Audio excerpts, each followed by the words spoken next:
lecture, we learned about recovery, a time away from work to really relax. I'd like to invite you to join a traditional and time-tested recovery period, Shabbat, the Jewish Sabbath. This Friday night, Harvard Hill and Chabad at Harvard invite you and your friends to Shabbat dinner at the Max for Shabbat 1000. Come for a free dinner at the decked-out Max with all of your friends, where our very own Professor Talvin Shelker will be speaking. Doors open at 6:30 and dinner starts at 7. Please RSVP for this really fun event at Shabbat1000.org. Everyone is invited, so please sign up.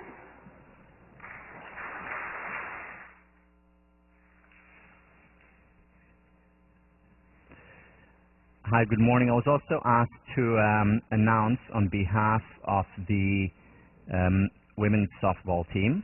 They would have been here and they would have announced it themselves, but they are at a game that was delayed.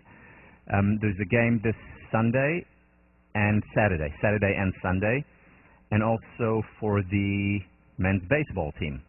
So come out and cheer. And one more announcement.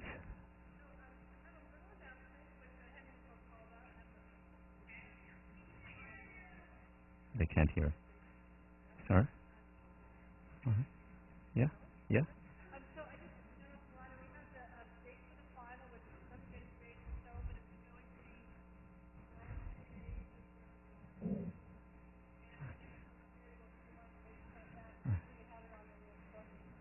All right, so May 21st, 9:15, date for the final.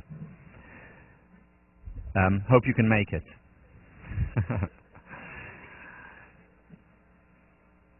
Okay.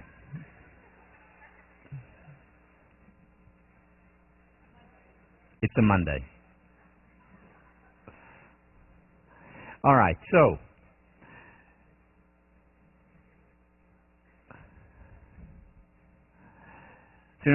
every year when I teach the perfectionism lecture, something happens. So the first year I remember I actually forgot my computer at home. Second time, the projector didn't work. And this year I forgot my power for the computer at home, so hopefully it will last the entire semester. If not, we'll just have to deal with an imperfect scenario. But that's okay. I think it must be something subconscious, because it's too much of a coincidence that every time something happens. Walk the talk. So where were we last time? Last time we talked about how you learned how to walk. We learned about how you learned how to draw circles. And all through failure. As Thomas Edison said, I failed my way to success. And we saw it with top athletes, whether it was Babe Ruth or Michael Jordan. We saw it with top business people, whether it was Thomas Watson, IBM, or Anita Roddick, founder of the Body Shop. We see it with artists and scientists. The most successful ones are also the ones who failed the most. And these are the ones who understand the value and the importance of failure. I guarantee you that none of them enjoy failing. Failing hurts. It's disappointing at best. It's frustrating. It's embarrassing often. However, people who ultimately succeed recognize the value of failure and learning from it. There's a wonderful book that came out recently by one of my mentors. He taught at the business school for a few years. He's a professor at the University of Southern California, Warren Bennis. And Warren Bennis wrote a book which he called Geeks and Geezers. And in the book, he compared very successful leaders who were young, early 30s, and older generation leaders, people who've really made it. Big-time leaders who are now in their 70s, 80s, sometimes 90s. And he compared these two groups, the geeks, the young ones, the geezers, the older ones. And what he found was that there were a number of very interesting and meaningful differences between the generations of, again, highly successful late 20s or early 30-year-olds and highly successful older individuals. One of the most notable differences was that work-life balance, which was very important for the late 20s, early 30s. Very important. They talked about it constantly, whereas for the 70, 80, 90-year-olds, it was almost a foreign concept. Work, what does that even mean? Why? Because they were at work usually 24/7. All of them in that sample were men, and the women were at home taking care of the life part. So there was a work-life balance where they were doing the work, the wife was doing the life. Whereas the younger generation, men and women in that sample, and talking about the work-life balance, and a few other differences as well. But there was one similarity, one thing that was common to both groups. And that was at least one, usually more than one, significant failure. What Warren Bennis came to call a crucible, a real crisis, whether it was a meaningful loss or losing a job, being fired, one's identity being assaulted, loss of a person, some real serious crucible, a failure. That was common to both groups, and both groups saw that failure as a pivotal point, as a turning point in their lives, something that helped them become who they are today. Again, not saying it happened for the best, but they were able to make the best of that which happened. Now, most people experience crucibles throughout their lives, hardships, difficulties. The difference between the highly successful people, for example, the sample in Warren Bennis's book, and many other people, is that they're able to make the best of what happens. They see it as an opportunity, a learning experience, a stepping stone. The importance of failure for resilience, for well-being as well. So let me move on and define what we mean by perfectionism, because there are many definitions and we throw that word around constantly. But what do I actually mean by perfectionism? I define it as an incapacitating fear of failure that permeates our lives, especially those areas that we care about most. Note the word incapacitating. It is not just a fear of failure. Again, I don't know a person who is not afraid of failure, who is not embarrassed by it or feels frustrated by it. So that's natural, that's human, whether we like it or not. But an incapacitating fear of failure is a failure that's a fear that is debilitating, that stops us, that prevents us from coping, from trying, from putting ourselves on the line. And the other part that I want to highlight in this definition is that especially those areas that we care about most. Now, I'm not a perfectionist when it comes to playing Monopoly. It's not that, I'm competitive, but it's not that important for me if I win or lose. But perfectionism was a central part of my life when it came to, as I mentioned earlier, squash, which was very meaningful to me, academics, which is very meaningful to me, and relationships, which was and is a very important part of my life. So in these areas, that's where I experienced perfectionism, and that's where I needed to do the work, and I'm still doing the work. It's in those areas. Let me elaborate on this definition. It is an approach, a cognitive and emotional schema that we hold toward the journey of our lives, toward the process of getting from point A to point B. The emphasis here is on journey. A person committed to excellence can still be as ambitious or more ambitious than a perfectionist. The difference between the two is just their approach toward the journey. Let me illustrate. So let's first take the perfectionist. The perfectionist is currently at point A, wants to get to point B. What's the perfect, most efficient path between 2 points? Straight line. This is the path, this is the cognitive and emotional schema that the perfectionist has when he or she looks at the journey, how they want to get from where they are now to where they want to get to. A person committed to excellence as ambitious as the person, the perfectionist, wants to get from point A to point B. No different here. What is different? The cognitive schema that relates to the journey. The person committed to excellence understands that while he improves, inevitably at some point he will fail. A perfectionist understands that sometimes she may not get the grade that she expected, but she will learn from it. A perfectionist understands that in relationships there is no such thing as a perfect relationship, and therefore he sometimes makes a mistake, or she sometimes makes a mistake, but they continue and they learn from it, and the relationship gets stronger. And a perfectionist understands that he needs to fail time and again, 5 times, 10 times, sometimes 10,000 times, as we saw with Edison, until they get to point B.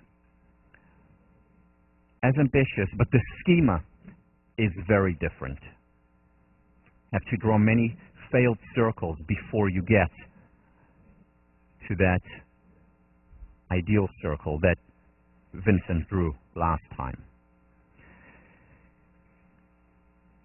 And the question now becomes, so which is realistic? Is it realistic to have that schema? Or is this one more realistic? Well, I think it's pretty obvious. There is no straight line toward success. There is no straight line toward a happy relationship. There is no straight line toward inventing the light bulb, or being good at psychology, or being a good parent or a good friend. We make mistakes. And nature, to be commanded, must be obeyed. Pursuing excellence is about the constrained view of nature. Yes, I wish that I could get from point A to point B in this way. I wish it were so. I didn't enjoy failing my generals. I didn't enjoy falling down many times and losing in squash. I certainly don't enjoy having disagreements with my wife. However, I also would rather not have the law of gravity and be able to fly everywhere or float everywhere. This is a fantasy. And when we have this schema in our mind, we're putting ourselves, fighting nature. And just like we would lead an unhappy and frustrating life if we did not accept the law of gravity, we live, and so many people live, so many people at Harvard, not just at Harvard, everywhere, are frustrated constantly because in their minds they have this schema. And again, this does not mean that we enjoy failure. But when we have this schema, in addition to not enjoying failure, we have the frustration of not accepting reality. Now, there are consequences to having this schema. I want to discuss some of these consequences and some of the characteristics of a person who holds the schema. Now, there is no perfect perfectionist, as I said, and we all exist somewhere along the continuum. But there are many people, again, many people here who are closer to this end of the continuum. The characteristics that I'd like to share with you are all ones that are documented in literature. There are many people who have them. You will identify with some of the characteristics, not with others, and that's fine. All the characteristics, in addition to being well documented in the psychological literature, are also ones that I've experienced or still experience. So these ones are personally meaningful to me, in addition to being also quite common. The first one, defensiveness. In arguments, in discussions, perfectionists are defensive. Why? Because the criticism is by definition a deviation from the straight line. It's an imperfection, it's a dent. It's something that maybe I'm not doing perfectly well. And we don't like deviations from a schema that we have. Remember, the mind doesn't like when there is an inconsistency between what is inside and what is outside. We want there to be a balance, congruence. We don't like dissonance. And if what we have in mind is the perfectionist schema, then a criticism is a deviation from it. And then we become defensive. Again, something that I experienced numerous times and something that I'm working on constantly. In addition, or in contrast, a person committed to excellence is open, is welcoming of suggestions and of criticism at times. Doesn't mean that he or she enjoys it, but he or she understands that it's necessary, that it's an important part of growth, of development. Perfectionist focuses on the half-empty part of the glass. Why? Because a perfectionist is obsessed by failure, obsessed by deviations from that straight and narrow. And whatever it is that we're obsessed with, by definition, is what we constantly focus on. So he or she is constantly focused on what is not working, on potential failures or actual failures. Person committed to excellence focuses on the half-full part of the glass. How? Because he or she enjoys getting to wherever he or she is going, but also learns to enjoy every step of the way, the journey. Even failure is an opportunity.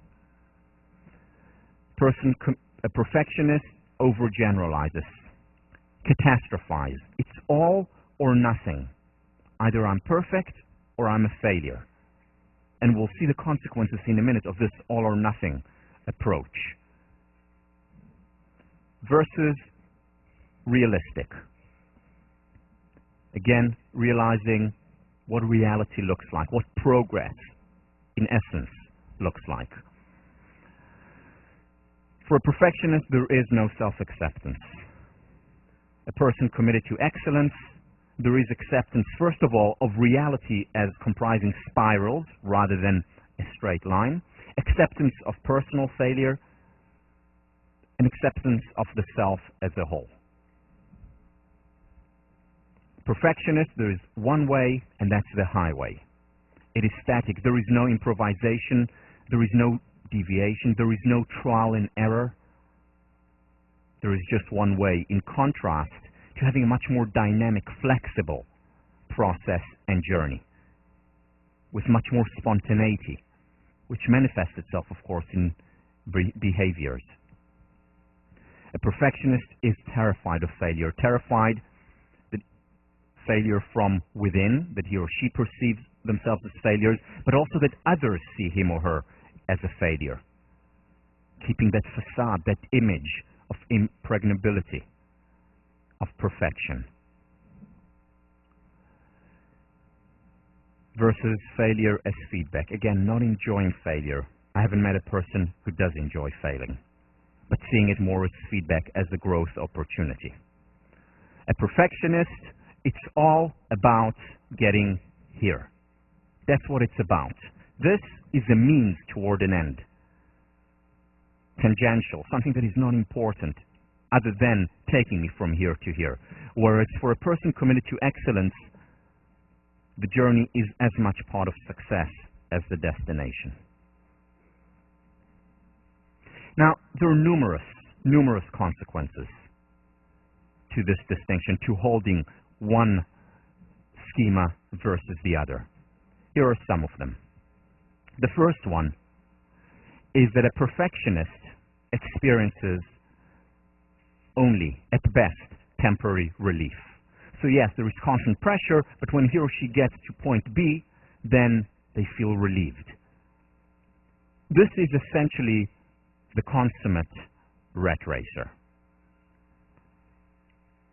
Let me give you an example of such a rat racer.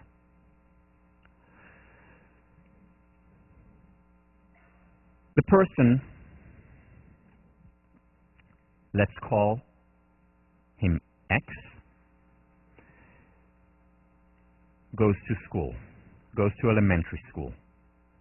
Until that point, he really enjoyed his daycare, pre-K, kindergarten, but then he goes to school and the pressure begins.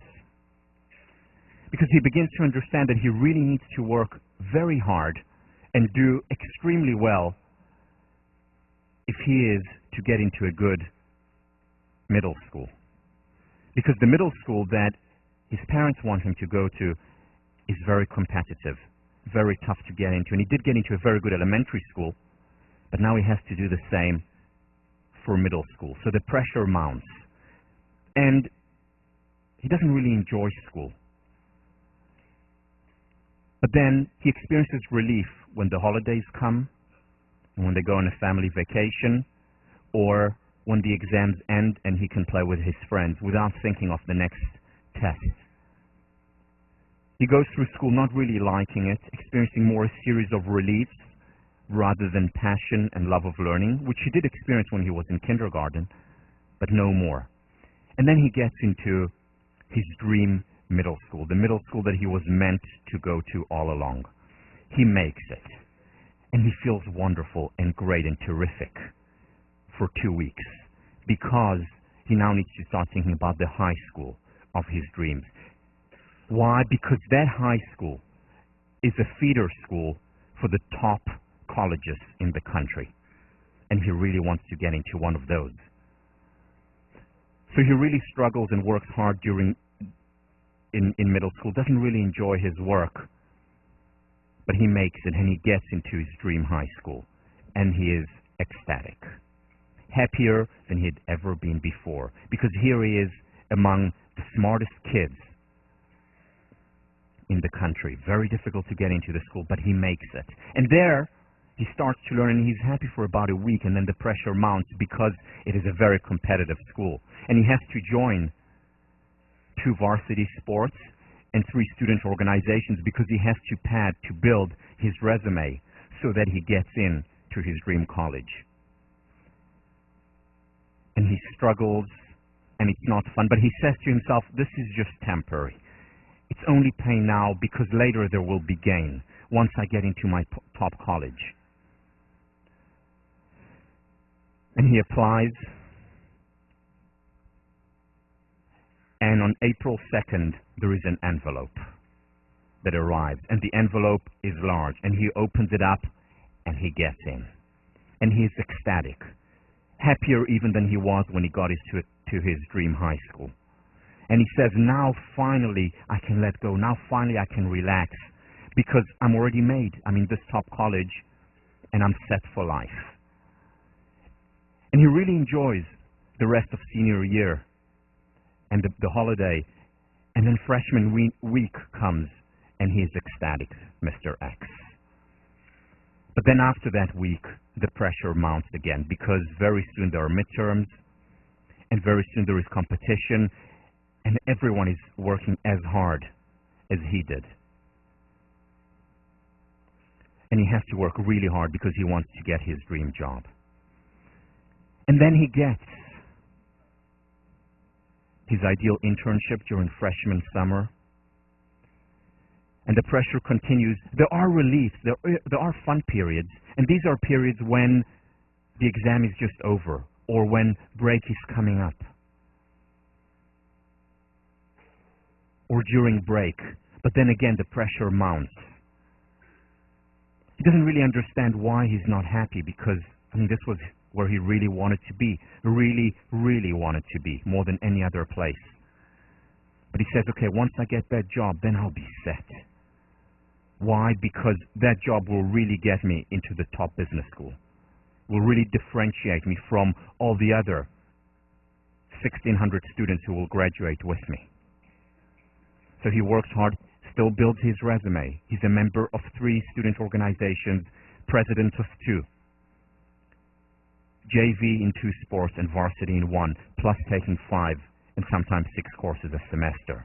Why? Because it's tough, it's competitive, and it's the survival of the fittest, and no pain, no gain. Senior year finally comes, and there is pressure, but then he gets his job. He's happy. This is exactly what he wanted. This is exactly what he envisioned. And now he's happy. And then comes August 3rd, which is the date when he starts his actual work. And he goes to work, and everyone around him is a graduate of top universities, top places, He feels on top of the world. And he's happy for 2 weeks. Because after 2 weeks, he realizes there is a lot of pressure here, actually much more than there was in college. And he can't have time for those long leisurely dinners in the dining hall. He's working 80 to 90 hours a week and not really enjoying it, but he'll make it. He'll get there. He'll do well, get a good recommendation for business school. And then after business school, get his real dream job, and then he can enjoy himself. And he gets into his top business school choice, and then he gets his top job. And in his job, as an associate, he's really happy. In fact, he can't believe his good fortune. He's making a lot of money. Those student debts that looked so serious and overbearing only 3 years ago are now paid in an instant. He feels good. He has a nice apartment, and he becomes an associate, and he's ecstatic. He's happy. I finally made it. But a month goes by, and the knot returns. Because he's only an associate, he now really wants to make a partner. But once he's partner, once he gets the so-called tenure of the business world, then he'll be all set. And he works hard, he struggles, he doesn't really enjoy his work, but he says, just another push, a little bit more pain, and then the real gain. And after 5 years of pushing hard, he makes it. And he becomes a partner. In fact, one of the youngest partners in the history of the organization. And he's ecstatic, and he takes a long break and comes back after the break all motivated, because now he's an owner, part owner of this great, prestigious organization. And by now he has a family already, and he buys a huge house in one of the suburbs of the city, expensive, but he bought it easily. And he buys a luxury car. In fact, he has a driver by now, and he feels on top of the world. And he feels great for 3 months. And then the pressure returns, because he's only a junior partner. Can he make the senior partnership? Is it possible? Well, only if he really works hard, because few people make it that high up in the pyramid. It's getting tougher. But he'll make it. So he struggles and suffers, and it's not fun. But he makes it. No pain, no gain. And by this time, he's just bought another house in the Hamptons, just for the holidays, for the breaks, and there is another car, a bigger one, a faster one.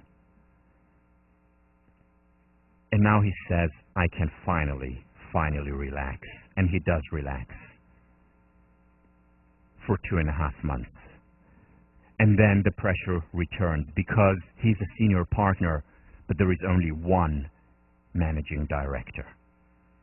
Only one. And to get that would be really tough. But he's determined to do it. He's been a star until now. There is no reason to stop now. So it's not fun for him. Doesn't spend that much time with people he loves, because he's constantly stressed and he has to prove himself. And for 7 long years, while there is material affluence, for those 7 years, there is time poverty, time famine. But he continues to struggle, and he makes it. The board makes an announcement. It's on the Wall Street Journal front page news. Mr. X is the new managing director of this incredible organization. And his friends congratulate him. He feels on top of the world. And he's happy. But then the stress returns. But then one day, he walks into his office, sits on his chair, puts his legs up on the table. He is, after all, the boss, the man. He looks back and sees Central Park, just beautiful there. He really is, not just metaphorically speaking, he really is on top of the world. And then there is a knock on the door. He's surprised by the knock because usually his secretary announces people. They don't just knock on his door. He is, after all, on top of the world. So he walks down, opens the door, and it's the chairman of the board. And she says hi to him. He says hi back. And she says, you know, record earnings this year. Well done. Fantastic. You have done amazing, amazing work. We're all so proud of you. So glad you're in your position. However, it's time to retire. You're 72 years old. This is the life of the rat racer, at best. And again, this is a caricature. I've highlighted just certain points. It's not as all or nothing.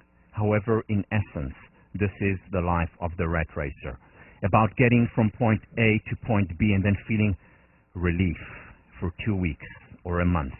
And then getting in that point B becomes point A. And again, like the rat, running around on and on and on.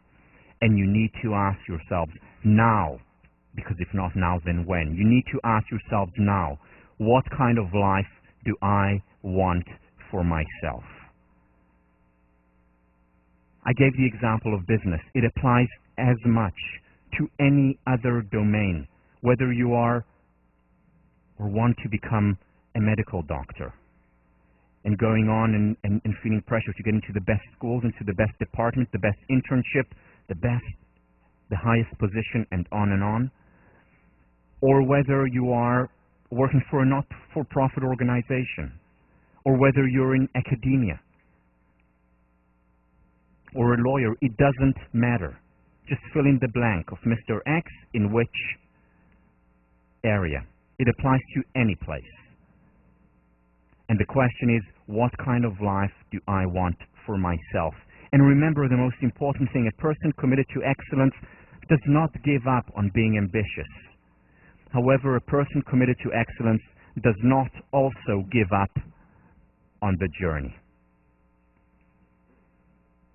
And as we'll talk about soon, a person who is committed to excellence, not only does he or she not give up on the journey, or rather on the outcome, they actually reach higher levels of performance. But we'll get to that soon. A person committed to excellence is not just about temporary relief, but about lasting satisfaction. Yes, she has the ups and downs like we all do. However, also able to enjoy the journey, the day-to-day, the experience of being in college, the experience of having a lovely meal with my friends, the experience of reading and being exposed to great writers, to interesting classes, to nice extracurricular activities, appreciating it, not taking it for granted, not seeing it as just incidental, tangent, just something that I need to get through in order to get to where I really want to get to. Well, you may really want to get there, but where you really are is here and now, no other place.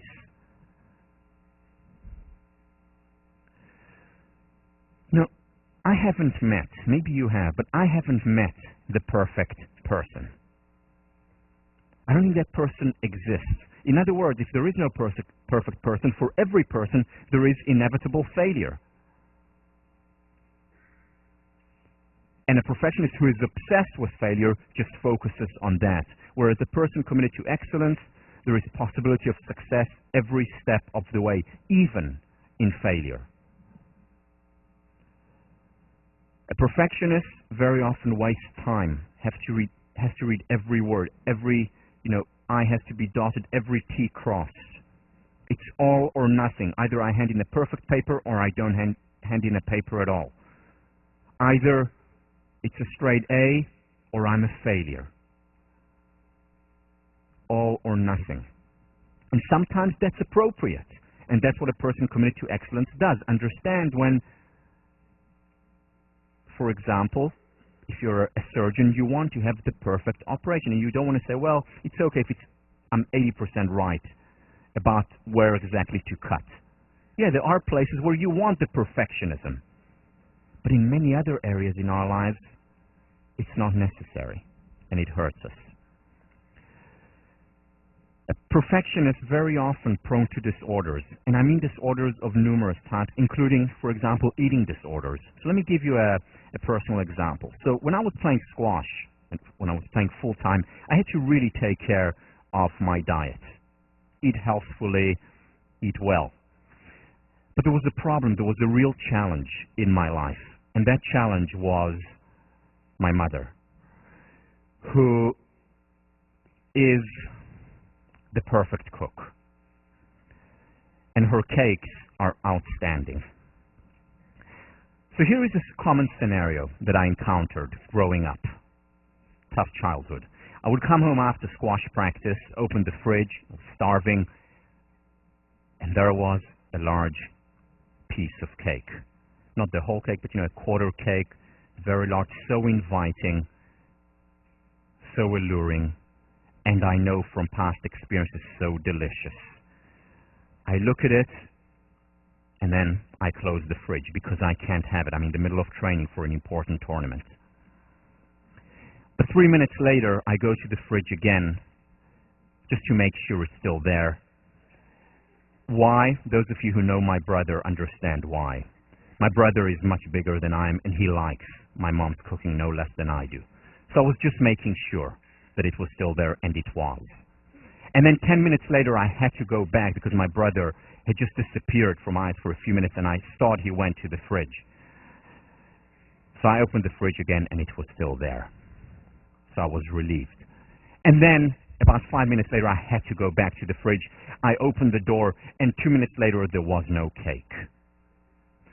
All or nothing. Either I don't touch it, or I devour it.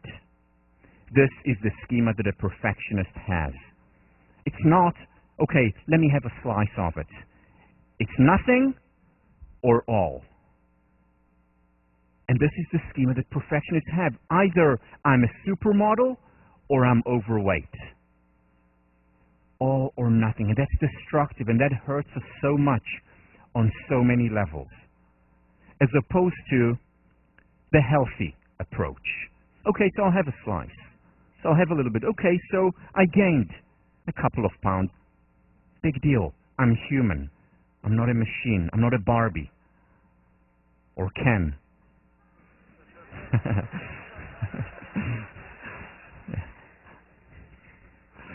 I caught myself there. Hurt self-esteem. Why? Because Nathaniel Branden, who writes about self-esteem, and we'll talk a lot about him in that lecture 3 weeks from now, the first pillar of self-esteem is self-acceptance. And remember, a perfectionist does not accept him or herself.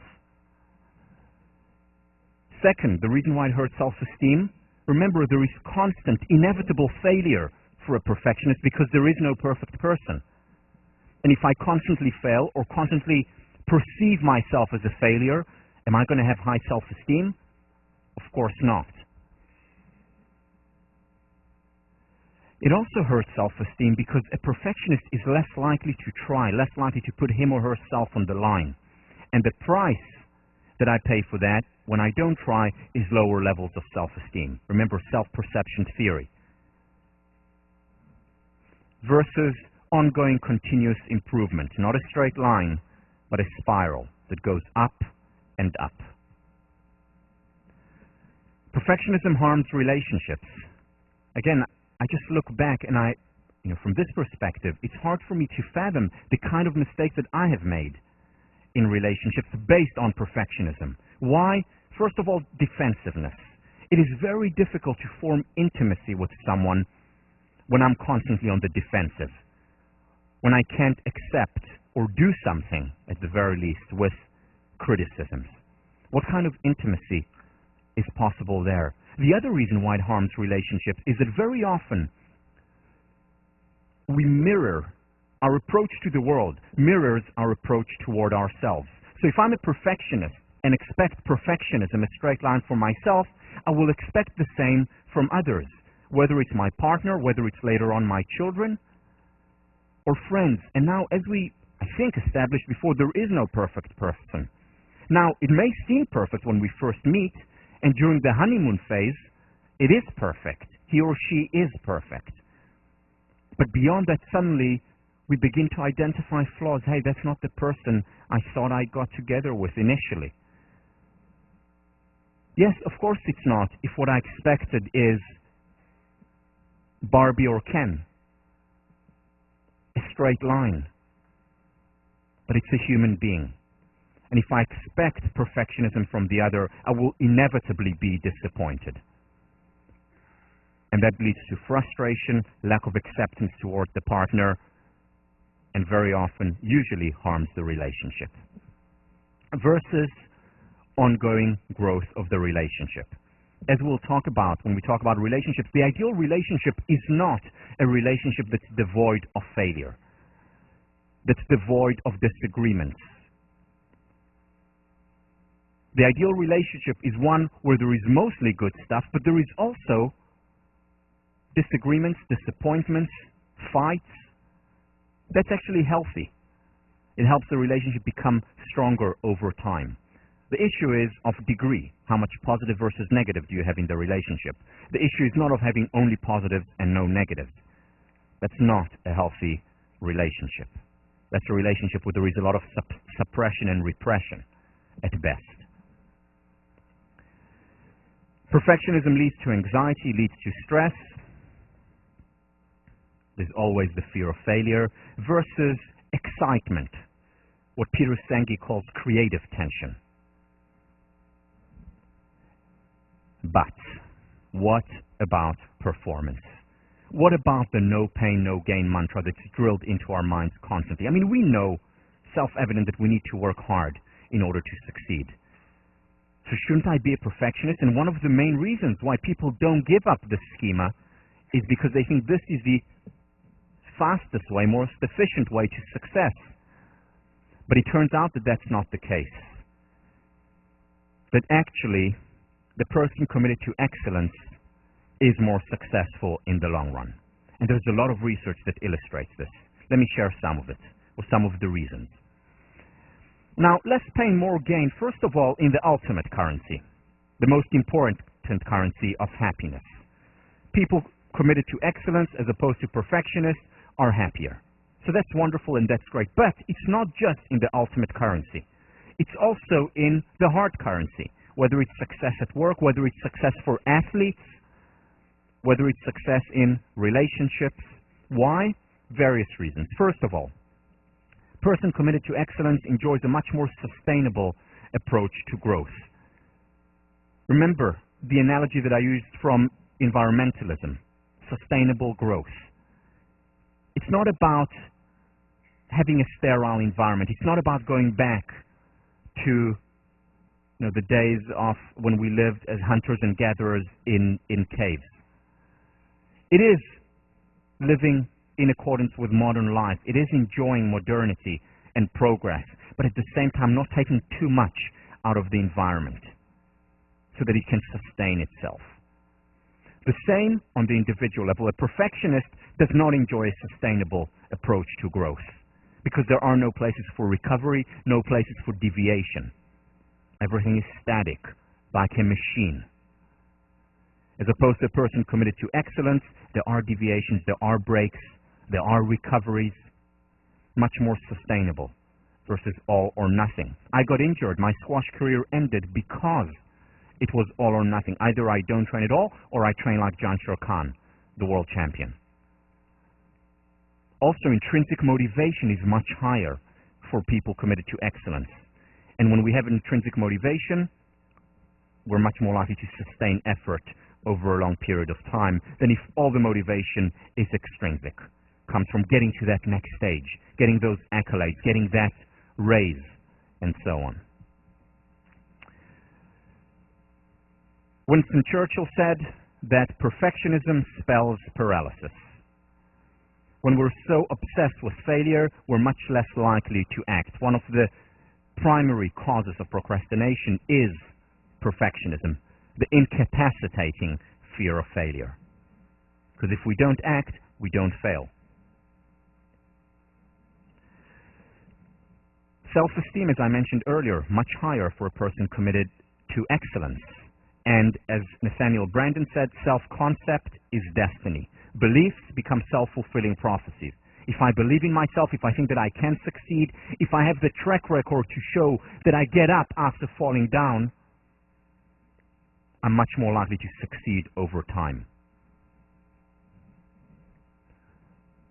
Have I mentioned this before? Oh, okay, good. Because it is important. There is no other way to succeed. You read The Luck Factor, the fantastic work by Weissman, UK professor. And what he talks about, one of the causes of having more luck in our lives, what seems like a mystical thing, but actually can be shown scientifically, one of the ways to have more luck in our lives is to try new things. Little things, even when you walk back to your dining hall after class, take a slightly different path, as opposed to the path that has already been taken by you every single day. And he says these little changes in our lives, these slight deviations from the straight and narrow, actually lead to higher levels of luck because we begin to see things that we haven't seen before. Perfectionist, one way. No deviations, no improvisation, no spontaneity. This very often prevents us from being, quote-unquote, luckier. Creativity, Simonton, the most successful, the most creative scientists and artists throughout history, are ones who had failed the most. They were not perfectionists. They were committed to excellence, extremely ambitious, understanding that there is no other way to succeed. John Updike, highly creative author, says perfectionism is the enemy of creativity. And we'll talk about another author who has very good advice for us of how to overcome this perfectionism, Samuel Coleridge. The 80-20 rule. This rule, understanding this rule as it applies to time management, changed my Harvard experience. So what is the Pareto principle? Pareto was an Italian economist about 100 years ago, and he came up with this principle, which he named the Pareto principle. And the principle says that in most societies, 20% of the people own about 80% of the wealth. They applied this principle to an organization as well, where 20% of your clients generate 80% of your income. And this has been applied to many areas in economics, and more recently to time management. For example, in 20% of our time, we can get 80% of our work done. And when I understood this, it changed my approach toward my academics. Why? Because I realized that, well, I didn't need to read 100% of the material. Again, don't quote me on this. I didn't need to make sure that every T is crossed and every I is dotted when I handed in a paper. And I started to follow much more the pleasure principle or the happiness principle. And I said, okay, this is something I really care about. For example, I don't know if the class is still offered now, Lit and Art C14, Heroes, still offered now. One of my favorite classes as an undergrad. And it's not a very difficult class. I could do very well in it without putting too much work in it. But I spent about 50 hours on my final paper because I wrote about a topic that I really, really cared about. And I didn't get an A for it, which didn't make sense to me, but I still put in so much work in it because it was fun. Whereas other classes that I enjoyed less, I put in what I needed in order to get what I thought was enough. Not all or nothing. Either I study and get a straight A or I don't study at all. Another class, I don't know if it's still taught, Lit and Arts, again, Fairy Tales with Maria Tatar. She teaches another class now. I had a crush on her when I was an undergrad. I can't believe I just said that aloud. So, yeah, she said no.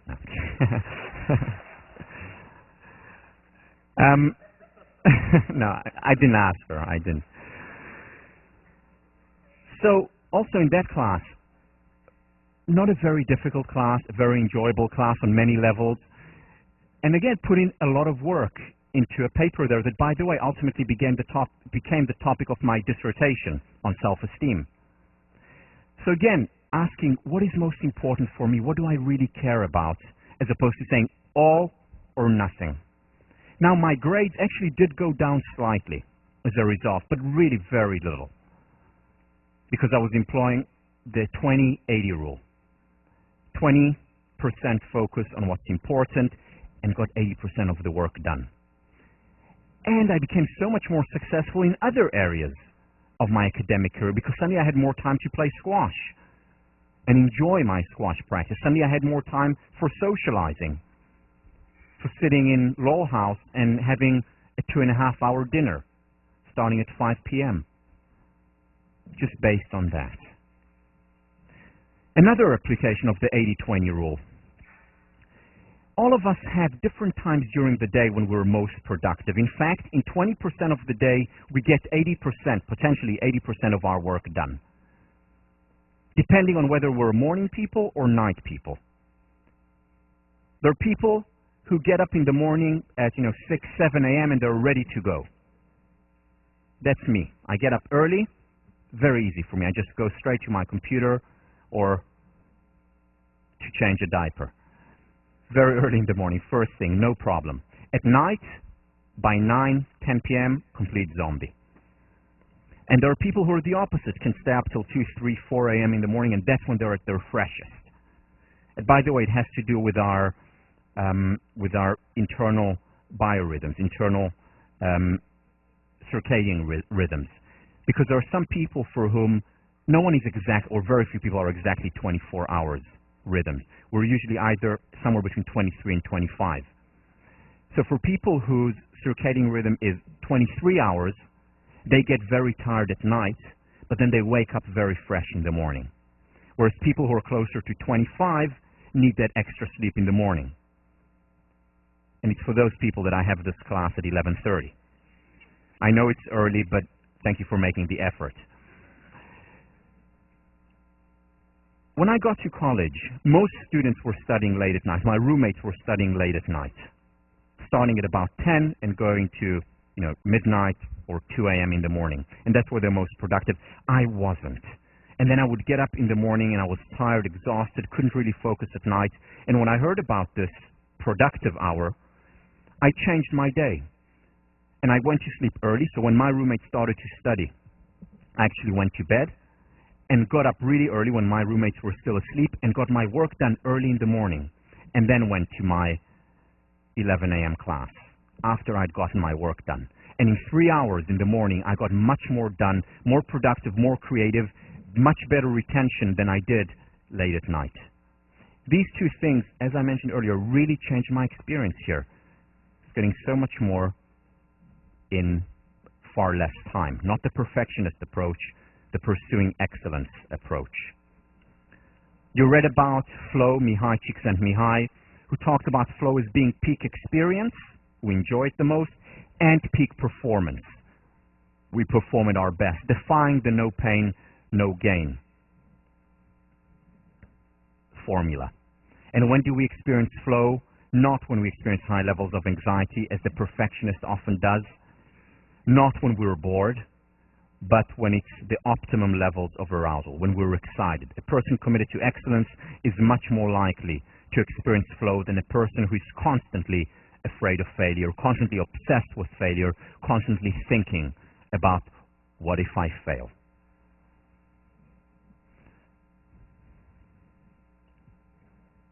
Let me talk a little bit about the sources of perfectionism, because if we understand, as I mentioned last time, if we understand where it comes from, we're much more likely to be able to get over it. So some of these sources of perfectionism. The first one, the most important one, is conditioning. I mean, we are not born perfectionists. Children, as you saw in the video there, as you know, born actually enjoying the learning process much more than we do when we're afraid of failing. They fall, they get up again. So it's through conditioning that we learn to be afraid of failure. Specifically, the schema that we internalize, that's being reinforced constantly from almost the time when we were born, that what matters is the destination. When we get to a certain destination, such as learning how to walk, well done. Such as getting the A at the end of my first grade, terrific, gold star. It's the destination that's rewarded, and after a while we begin to internalize this schema, and we begin to believe that we're accepted when we achieve a certain completion. And it goes on throughout our lives. I mean, when do we get a bonus? On, April 3rd? No, we get it on December 31st, or just before Christmas. At the end of the year, this was a good, productive year. Well done. When do we get the grades, the pats on the back, if we did work well? At the end of the semester, or after an exam, when we have completed something. Not during the journey. In other words, the journey goes unrewarded, and we begin to perceive it as inconsequential, not important, just a means toward an end. Very few teachers, parents, organizations, schools reward the journey, the enjoyment of the journey. And of course, very few reward, lo and behold, failure, which is an inevitable part of every journey. So that we learn, no good, this is no good. We must have, as much as possible, a straight line, a straight schema. And we pay a price for it when we internalize it. And this is the kind of social environment that we're born into, that we're raised in, and the social environment that is very difficult to change. I mean, I know I have little kids at home. It is so difficult to change it because very often I'm inclined to say, to focus primarily on Shirel, she just learned how to walk. Well done, you just walked, as opposed to rewarding the effort, as we'll talk about in a minute, and rewarding the hard work, and rewarding even the failures, the trying, the coping, the process. Very difficult. And that's connected, of course, to the permission to be human. The permission for the constrained view of human nature, as opposed to the idealized, disconnected, detached view of what life can look like, because it can't. Instead of permission to be human, there is pressure to be perfect. It's constant, it's ongoing. It's in the media, it's in the workplace, it's in our educational institutions, it's everywhere, and we pay a price for it. Now, let me give you some examples. Before I give this example, just a quick introduction. As you know, academics don't make that much money. I mean, when people go into academia, it's usually not for the money.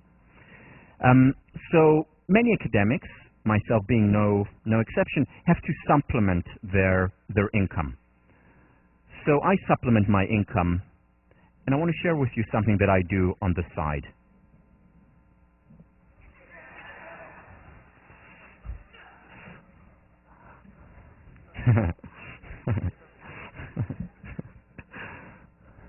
Yeah.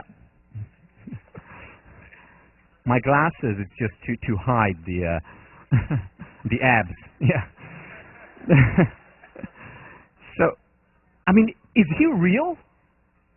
Is there anyone in this room who looks like this?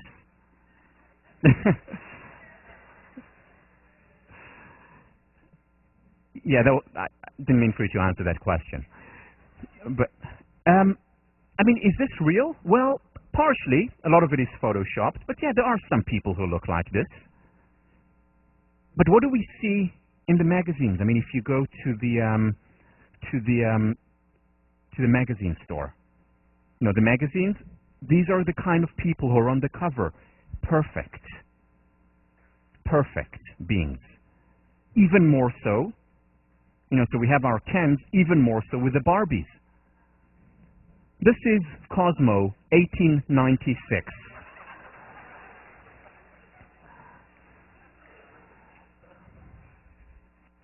Yeah, I never procrastinate. I just do a lot of work on Google Image. So, look at this. The progress of science. Some examples of recent art. Just like Cosmo today, right? Well, so look at this. Sex goddess secrets. I mean, it's not even sex human secrets. That's not good enough. Look at the standards that are set for ourselves. How am I ever going to match that? Or here, oh, I didn't see that. The naughty things, 30% of, I should read that. Yeah. But that's not what I wanted to point to. I actually wanted to point to this. How to get ahead fast. As fast as you can, right? There's no time. Or this. Never have a zit again. I mean, I still have zits. I'm 37. How do they do that? Again, unrealistic models.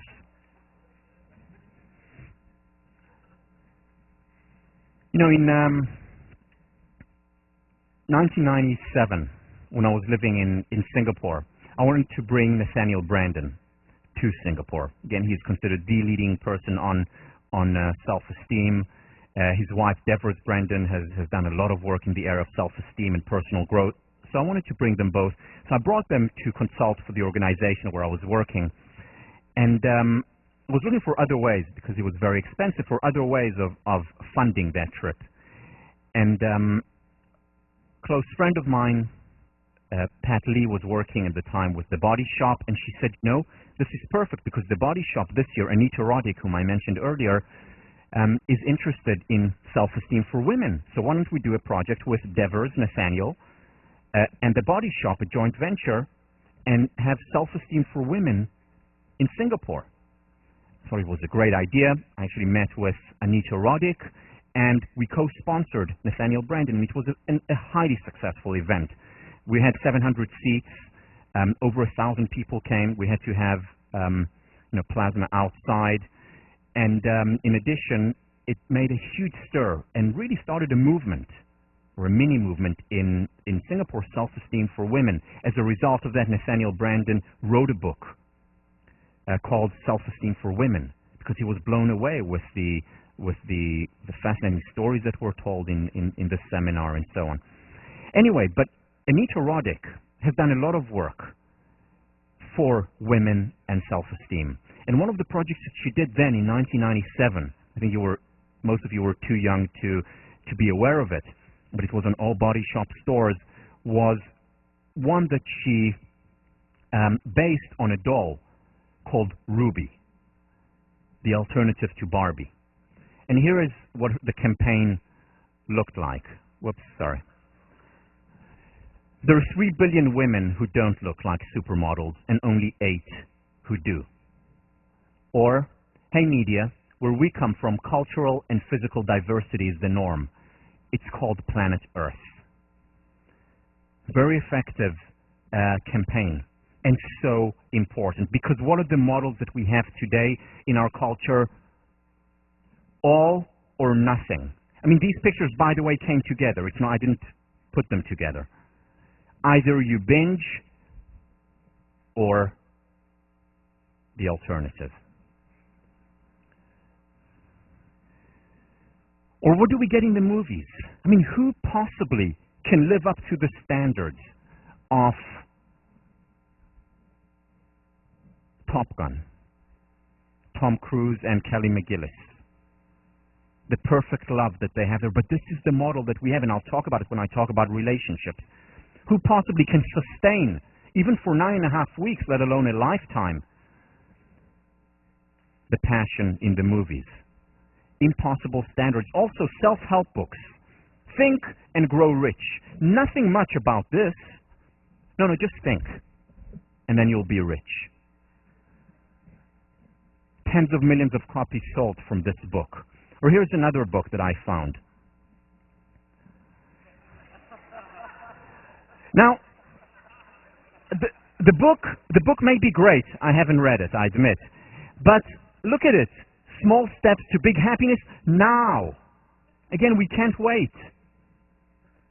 It's about the destination. It's not about the hard work, the journey, the character change that needs to take place.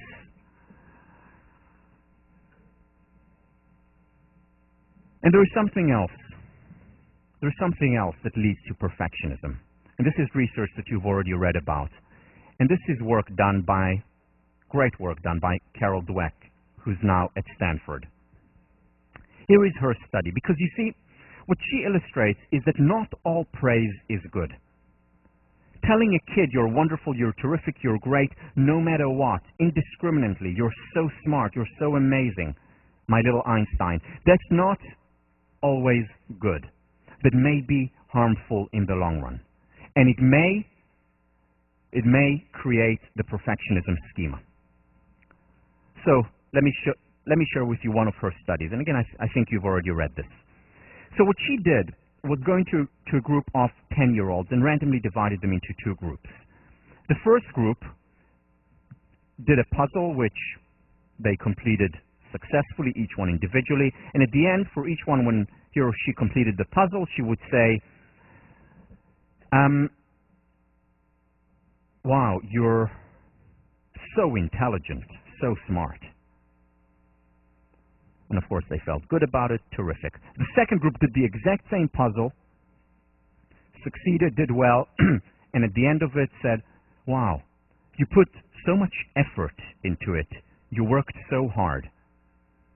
Again, randomly divided into these two groups. One, smart, intelligent. One, effort, hard work. And then she had a second part to the study. In that second part, the participant had to choose between two puzzles. One puzzle, they were told, was relatively easy, one they could do well. The other one was extremely hard, but they could really learn a lot from it. From the group that was told that they were smart and intelligent, 50% chose the easy one, 50% chose the hard one, where they could learn a lot. From the group that was told that they were hardworking, that they put in a lot of effort, 90% chose the hard one, the one that they could learn from. So this was part 2 of the study. Part 3, she brought them in again, and this time had them take or do a puzzle which was very difficult, which was essentially unsolvable. And she wanted to see the reaction of the two groups. The group that was told how smart they were, how intelligent they were, that group didn't persist much and experienced a lot of frustration, and then would give up very quickly on that puzzle. In contrast, the group that was told earlier that they worked hard and that they put in a lot of effort persisted much more and actually enjoyed the process, even though they didn't end up solving the puzzle. But they enjoyed the process and they worked harder. Look at this slight manipulation. Simply one sentence. Oh, you're so smart. Oh, you're working so hard. One sentence leads to this significant difference. In her words, emphasizing effort gives a child a variable that they can control. They come to see themselves as in control of their success. Emphasizing natural intelligence takes it out of the child's control, and it provides no good recipe for responding to a failure. Essentially, what happens when you focus only on the intelligence, on how smart you are, you're creating the perfectionist schema, as opposed to a schema that focuses on the journey, effort, hard work. She continues, when you praise kids' intelligence and then they fail, they think they're not smart anymore, and they lose interest in their work. In contrast, kids praised for effort show no impairment and often are energized in the face of difficulty. What a difference just based on these two approaches. Person who is praised for Their intelligence creates this schema. Either I'm intelligent or I'm not. And I'm afraid of not being intelligent, so I'll choose the easier task. And when I can't do something, it's an attack, it's an assault on my schema. Right? It's a deviation from the straight and narrow. In contrast, if effort is most important, okay, let me see what's around the corner here. Hey, I'm learning a lot now. This is wonderful. This is fun. Because with one, it's a fixed mindset, in Dweck's words. And the other is a malleable, changing, ongoing, developing mindset. One, there is fear of failure. Because I want to be smart. It's fun being called smart and intelligent. I don't want to threaten the schema. Versus working hard, focusing on the process, when the excellence schema becomes the dominant modus operandi. Okay. So how do we overcome perfectionism? What do we do about it if we have it? And again, remember, there is no perfect perfectionist. There is no perfect person committed to excellence. You need to choose in your life where you're happy and where you think you can be happier. This may not even speak to you. This for you may be just interesting academically, or it may be deeply personal. So how do we become more and more of the excellence schema? First, it is about self-awareness. It's about understanding. For me, a big breakthrough was understanding, hey, I'm actually defensive, and I don't want to be defensive. Because I know that it hurts intimacy and relationships. And that's when I started the real work on it. And that has improved and continues to improve my relationships. Or, oh, look at my reaction to failure. Look at how afraid I am of hearing a no. Look at how afraid I am of being rejected. Look at how afraid I am of coping and trying. So being aware of it.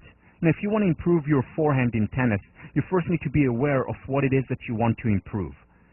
So that's the first step. And that's easier said than done.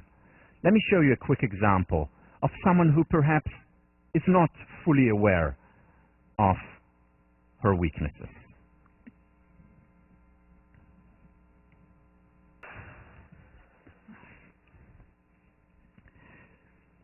So whether it's dealing with addiction or dealing with any issue in our lives, perfectionism, or whether it's improving something, first step is awareness. Second step is, there's 5 more minutes, by the way. Those of you who are looking at this clock, it's 5 minutes fast. Or 4 more minutes. 4 more minutes. Focus on and reward effort. What Carol Dweck showed was that when we focus on effort, people's effort, we're able to change a schema that has been ingrained there and that has been there very often for years. So with ourselves or with other people, it's about focusing on the journey, focusing on and rewarding ourselves at times even for failure, for trying. And within a few hours, what Carol Dweck has seen, teaching people that their mind is malleable, teaching them actually about neuroplasticity, that it's not fixed, we can bring about change. Active acceptance. Karen Horney, whom I consider one of the mothers of positive psychology, has done a lot of work on neurosis. And one of the things that she found was that neurosis that we have never really goes away. It's always part of us. It becomes more manageable, but it's always there. And perfectionism, at the extreme, is a form of neurosis. So the thing is to accept that it will always be there. I always have the tendency for perfectionism, and it's okay. However, whereas before I was here on the extreme of perfectionism, now I'm much closer to the excellence extreme. And it's a lifelong, it's an ongoing process. It's an ongoing process. And the key here is to accept that it will always be part of one's life, and then to say, all right, so what do I do now? In other words, it is about then taking action. Behavior. So for example, it's about coping, putting ourselves on the line. What I did initially when I first realized the perfectionism and my defensiveness, I would go out of my way and solicit criticism. And I would ask people, so, give me feedback about it. And when I received negative feedback, things that were actually deviations from the straight line, I literally held myself from, pouncing back. The best form of defense is attack very often for perfectionists. And slowly I got used to it, and I became far less defensive and was able to create much higher levels of intimacy. Or I put myself on the line in other areas where I potentially would experience a no. So let me end with a quick story. Her name was Brittany. She was a showgirl, at least to me she was. We met freshman week, and we really hit it off. We spent almost the entire freshman week out, and at the end of freshman week, wanting to overcome my perfectionism, I asked her out. And she said no. It surprised me, it floored me, it hurt me, but she said no. My sophomore year, we met again, and again I asked her out, and this time, she said no. Junior year, toward the end of my sophomore year, junior year, I dated someone, so Brittany was out of the equation. And then we met again my senior year. We had an amazing conversation. By that time, I'd already studied psychology. I could also read her body language. She did a lot of this with her hair. And I knew that she really liked me. And I asked her out, and she said no. And I'm still here with you. And that was an important learning process. Learn to fail or fail to learn. I'll see you next week.